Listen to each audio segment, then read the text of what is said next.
Okay, I'm gonna do my best to keep this short, but this topic is gonna require a little bit longer explanation than the last ones, okay?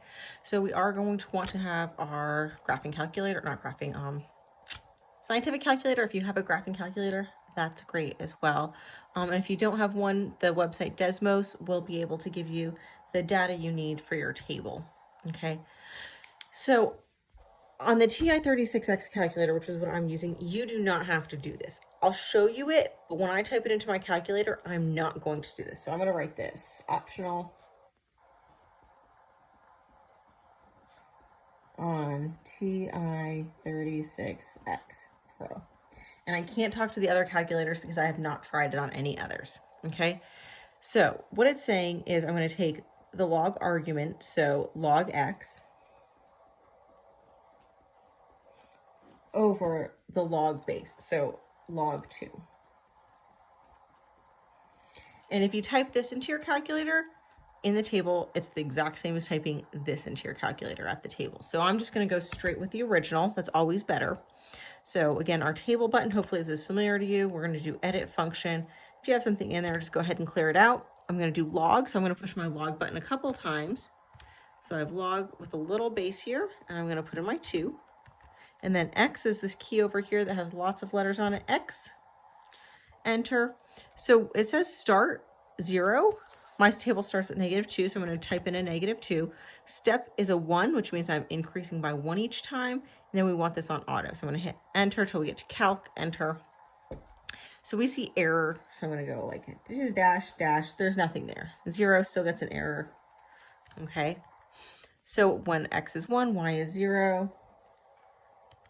X is 2, Y is 1. And if we were to graph this, there would only be 2 points on the graph. It'd be a point, X is 1, Y is 0, and X is 2, Y is 1.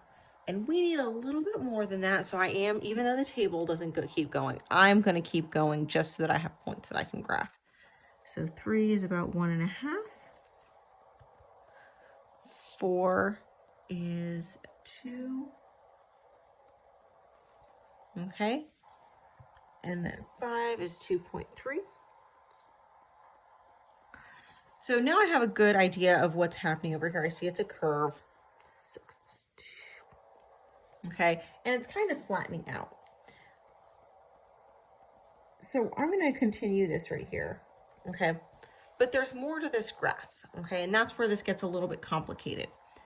I've only been graphing whole numbers. Okay, 1, 2, 3, 4, 5, 6.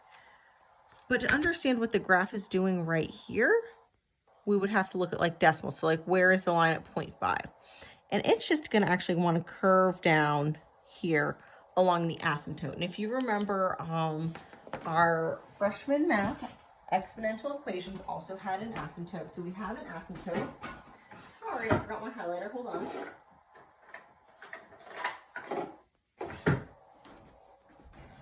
So my asymptote is, and it asks for it over here, okay?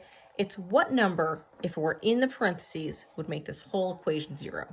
And so sometimes it's just basic. If it's just an x in the parentheses, then our asymptote is where x equals 0. And where x is 0 is the y-axis. So we got to mark that, okay? So this right here is my asymptote. And our graph is never going to touch this line.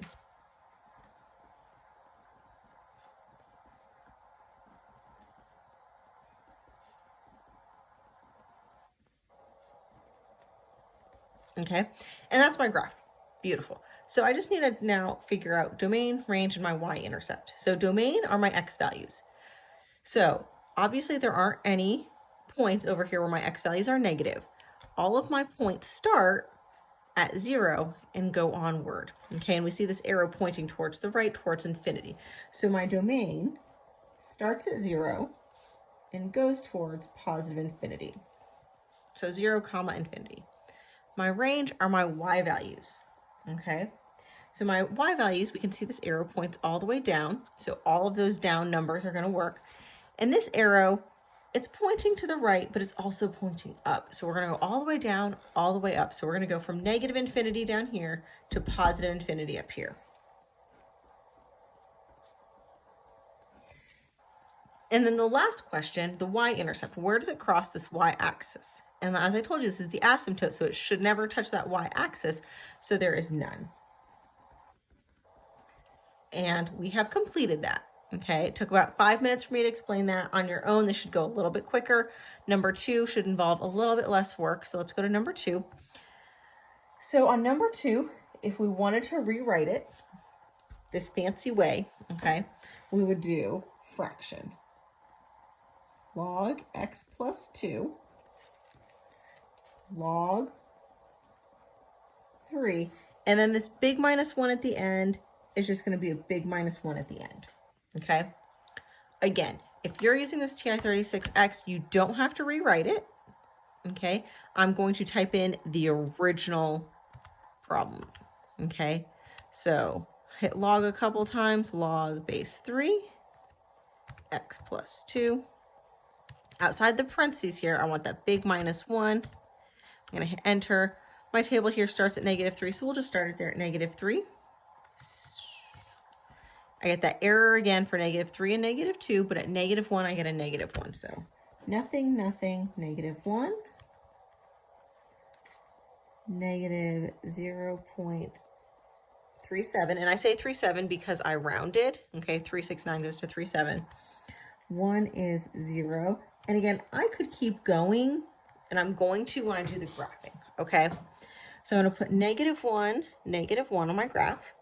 I'm going to put 0, -0.37, and we're doing a lot of estimating here, you guys. Don't worry about being perfect. We're estimating a lot.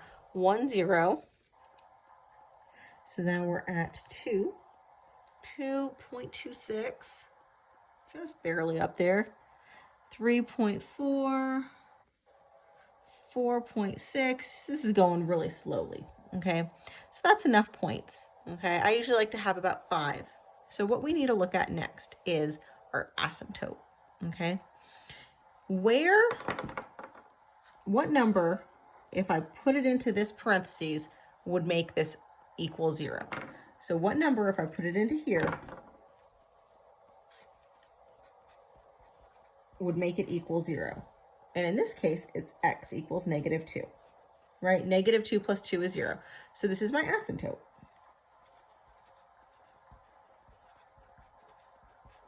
So I'm going to take a vertical line where x is -2. Okay.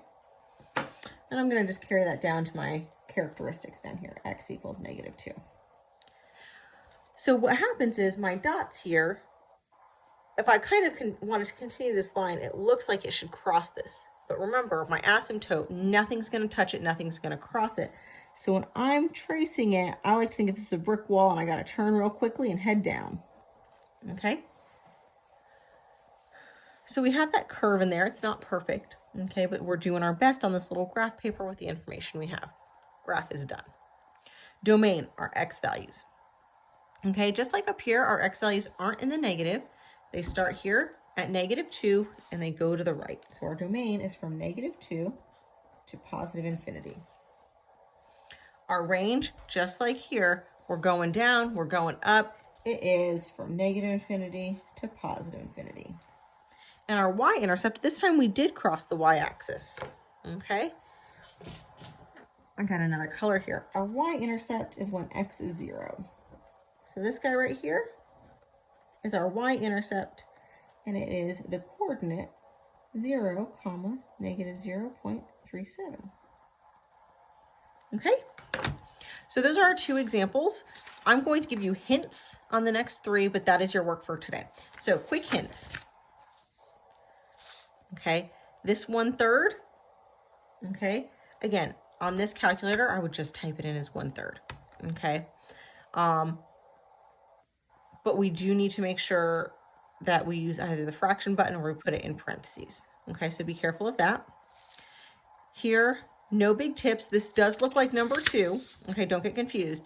This is a base 3, this is a base 5, so our graph and our table are going to be different, okay, and this is our natural log, our ln. So just make sure when you're typing it in your calculator, we're using just ln, okay? And that is it.